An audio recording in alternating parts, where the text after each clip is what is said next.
Good morning students. Today our topic applications of superconductivity. For our topic applications of superconductivity. Superconducting magnets. First application superconducting magnets. Superconducting magnets consist of coils of wires made up of superconductors. Current runs into the coil remains for a very long time, causing the stability of the magnetic field for a long time. These coils can be used in electric machines, transformers and MRI instruments. Next application, magnetic bearings. Magnetic bearings mutually repulsion between two superconducting materials due to the opposite magnetic fields is used in the construction of magnetic bearings without any friction. Okay. Magnetic bearings mutually repulsion between two superconducting materials due to opposite magnetic fields is used in the construction of magnetic bearings without any friction. Next, logic and storage functions in computers. Logic and storage functions in computers. The CV characteristics of Josephson effect is used for memory elements in computers. Josephson effect is used for memory elements in computers. The superconductors are used to perform logic and storage functions in computers. Next, magnetic levitation. Magnetic levitation. Diamagnetic property of superconductor is the basic of magnetic levitation. Diamagnetic properties, that is the Meissner effect.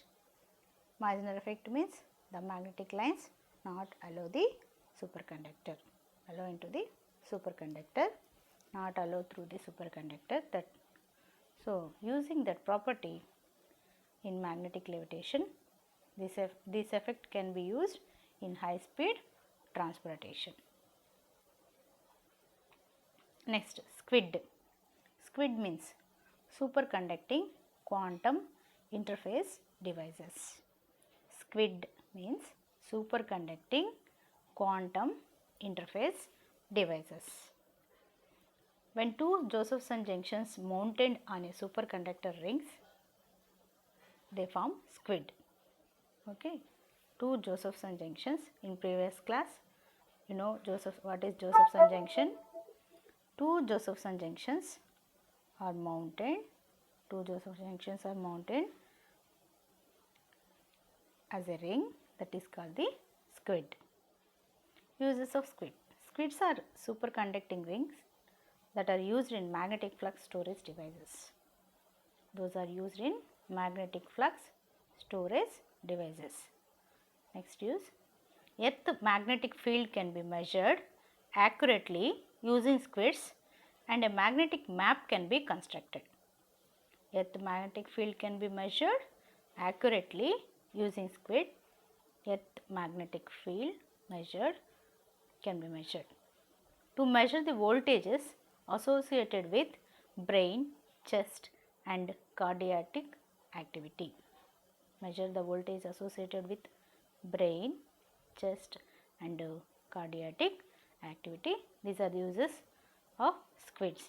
Using SQUIDs, we use the SQUIDs in magnetic flux storage devices, help magnetic flux storage devices and measure the accurately earth magnetic field and voltage associated with brain, chest and cardiac activity. Next, high temperature superconductors. The superconducting materials which possess the superconductive transition temperature above 30 Kelvin, transition temperature. The transition temperature is above the 30 Kelvin are called the high temperature superconductors. Okay, examples below. A compound of the form barium, this one. This is the high temperature superconductors. This is the transition temperature is 38 Kelvin. The next example is 1, 2, 3 superconductor. The transition temperature is 92 Kelvin. So these are the applications of superconductors.